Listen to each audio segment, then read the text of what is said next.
This is the first in a series of videos dedicated to providing a general overview of the different mission types found in Deep Rock Galactic, as well as some advice and strategies pertaining to said missions.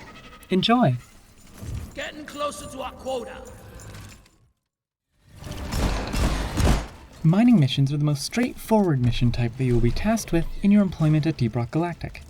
But that does not mean they don't have challenges. You generally have to cover a lot of ground, sometimes very quickly, and the tight quarters limit your maneuverability. The extractions are consistently the most challenging compared to other mission types as well, leaving many a flat-footed dwarf stranded in the depths of Hoxie's 4. 2, 1, heading forward. A cave for a mining mission consists of a series of 3 to 5 rooms, determined by the length and complexity of the mission. The 200 morkite quota, shown as 1 complexity, 1 length on the mission select screen, generates 3 rooms, whereas the 225 and 250 morkite quotas, 2 length, 1 complexity, and 2 length, 2 complexity respectively, generate 4 rooms, and the 325 and 400 morkite quotas, both shown as 3 length, 3 complexity, generate 5 rooms. The first room, where the drop pod lands initially, is often quite bare, with very few minerals and no ambient enemies. In contrast, the final room, commonly called the treasure room, contains an abundance of gold, morkite, and biome-specific crafting materials. Each room, besides the last one, contains a patch of dirt, connecting it to the next room via a long corridor. These corridors are often quite narrow, but they can lead through smaller chambers which provide breathing room for eliminating unwanted company. Other passages may be present within a room, but these ones only ever lead back into the same room. While there's more than enough morkite to complete the mission elsewhere, these passages have a nasty habit of hoarding secondary objectives, so it is usually worth sending a dwarf through them.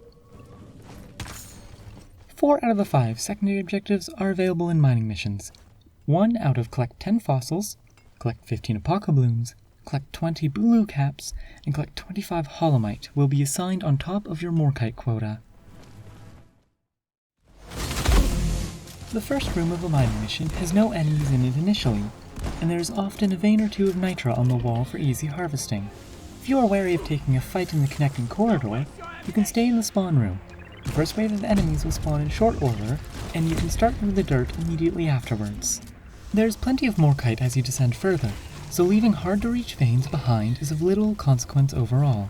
Likewise, nitra is plentiful, so depending on the length and difficulty of the mission, you may not need to mine any more of it after gathering enough for a resupply or 2.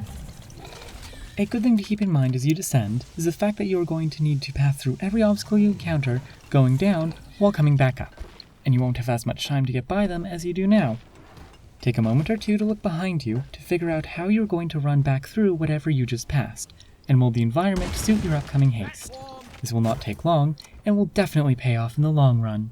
Rock and go! Job well done. Button on the mule is activated. Bring it all home, team. In general, mining missions boast the highest rate of failed or incomplete extractions of any mission type. This is often due to a combination of tricky environmental obstacles, the greater distance to the extraction pod, difficult enemies blocking the only path out, or just plain old bad luck. If an extraction looks particularly daunting, you can make it easier by going back up a room or 2 from the treasure room before calling in your drop pod, as this will give you a head start on the mad dash to the pod. If you go back past the halfway point, there's a good chance that the drop pod will land below you in the treasure room rather than in any of the rooms above you, and going down tends to be a little faster than going up if you don't mind a few bumps and bruises.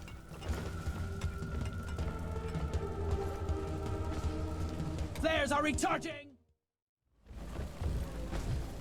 Contact. A swarm of glyphic grunts is heading your way.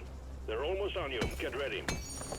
Certain anomalies and mutations affect the execution of mining missions more than other mission types. Low gravity makes extraction planning and reaching minerals much easier, as you jump quite a bit higher than before.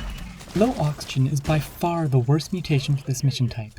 Staying alive requires you to be keeping the mule on a very short leash, but the extraction period overrides that ability. If you fall behind the returning mule for any reason, your chances of survival drop significantly.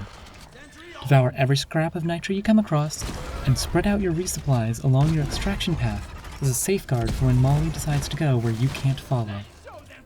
Facing down a Mactera plague is surprisingly easy here. Ducking into the thinner corridors or arm tunnels severely reduces the maneuverability of the Mactera, making them easier targets, especially for area of effect weapons. Mining missions are more susceptible to double experience than other mission types, as you get experience for every unit of morkite mined on top of the mission rewards. Cleaning every speck of morkite from a cave can easily net you 5 digits of experience here. Dealing with the unknown horror in a haunted cavern is much easier in mining missions than other types of missions, with one catch. Due to the linear nature of these missions, you'll outrun the unknown horror pretty quickly. Make sure that when you pass the horror on the way back, you do so in a room, not a corridor, as it has a tendency to block narrow passageways entirely.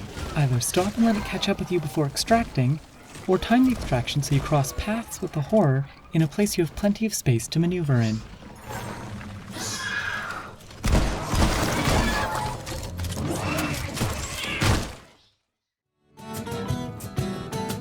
And that's it! I hope you enjoyed, and maybe learned something about hunting morkite. I'll be covering egg missions next, so if you'd like to see that, why not subscribe? And as always, if you have any feedback, please leave a comment below. I really appreciate it. Have a wonderful day.